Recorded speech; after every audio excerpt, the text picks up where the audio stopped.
Bonjour Patrice, merci de venir à la mêlée, à la cantine, premier lieu du numérique à Toulouse. Bonjour.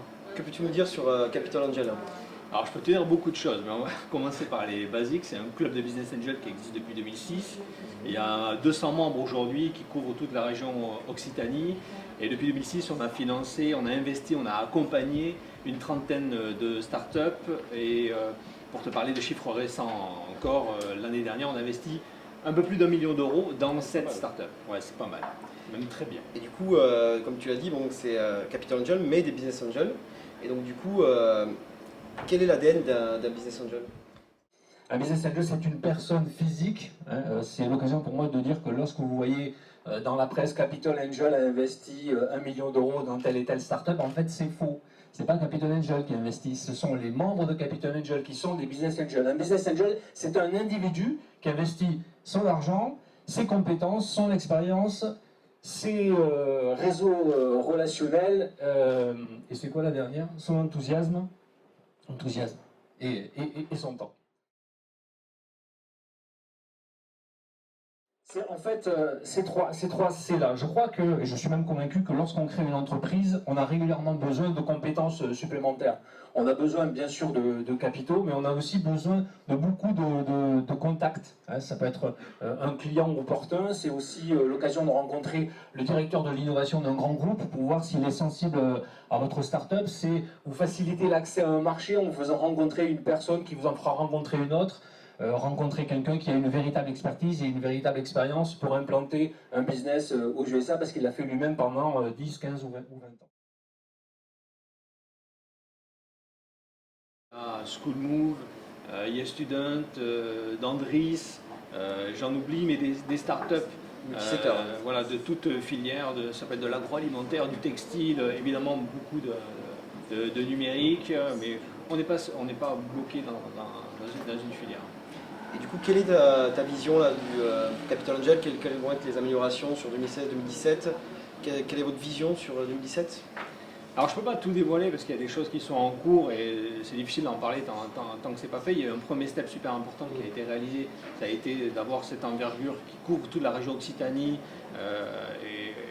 et d'avoir ces 200 business angels, de mettre en place des partenariats comme ceux qu'on a mis en place avec John Factory pour être présent dès la création de ces startups, pour commencer à bâtir une relation de confiance et que la relation financière soit beaucoup plus aisée au moment où c'est nécessaire.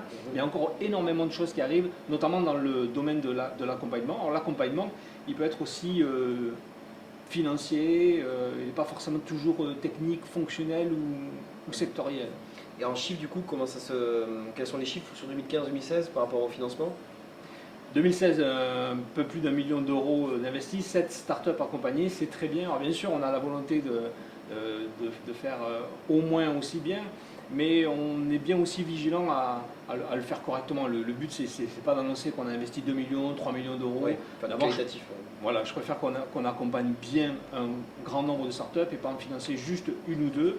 C'est vraiment très important. Et puis continuer à s'impliquer comme on le fait, parce qu'on parle beaucoup du nombre de startups dans lesquelles on a investi, mais c'est plus de 150 startups que l'on rencontre chaque année, qu'on accompagne, à qui on apporte de la valeur. Parfois, ça ne va pas jusqu'à l'investissement, mais ça, c'est vraiment très important de s'impliquer dans l'écosystème. Et quel conseil pourrais-tu donner du coup à ces start-upers qui veulent se lancer, qui veulent créer leur start-up et qui auront besoin demain de financement? Alors, on pourrait en donner beaucoup des conseils, mais il y en a un qu'on n'entend pas souvent. Moi, je suis quand même partisan de créer un contact le plus rapidement possible. Ne pas attendre le bon moment, parce que d'abord, on peut se tromper. On peut croire que le bon moment, c'est maintenant, et finalement, c'est un petit peu trop tard. Pas avoir peur de se griller en venant un petit peu trop tôt, mais commencer à travailler cette relation de confiance, apprendre à connaître les business angels, comprendre qui ils sont, quelles sont leurs sensibilités. Et comme ça, déjà, ça permet d'identifier quand c'est le bon moment et de bien comprendre les attentes du business angel. Ça, c'est vraiment un conseil que je ne retrouve pas souvent, mais qui me paraît très important, quoi, de vraiment jouer sur la relation personnelle. Okay. 200 000 euros. Sur 2015, Capital Angel a investi dans 5 startups, 1 million d'euros. Donc si on fait l'opération, c'est un ticket moyen de 200 000 euros. Après, il est possible d'aller chercher des montants plus élevés, mais le ticket moyen, c'est statistique, c'est 200 000 euros. Alors ça c'est variable, ça dépend de la préparation du porteur de projet. C'est-à-dire que si on vous pose des questions et vous mettez du temps à y répondre, ça peut ralentir. Mais si je prends un exemple concret qui était au tableau tout à l'heure, pour YesStudent, il s'est écoulé moins de 3 mois entre le premier contact, c'est le premier jour où j'ai rencontré Camille, et le moment où l'argent était disponible sur un compte. Je parle de choses vraiment très concrètes. On peut le faire en moins de 3 mois. Après, bien sûr, il vaut mieux prendre du temps et avoir un peu de temps devant soi. Mais être rapide, c'est vraiment quelque chose qui est tout à fait possible avec les Business Angels.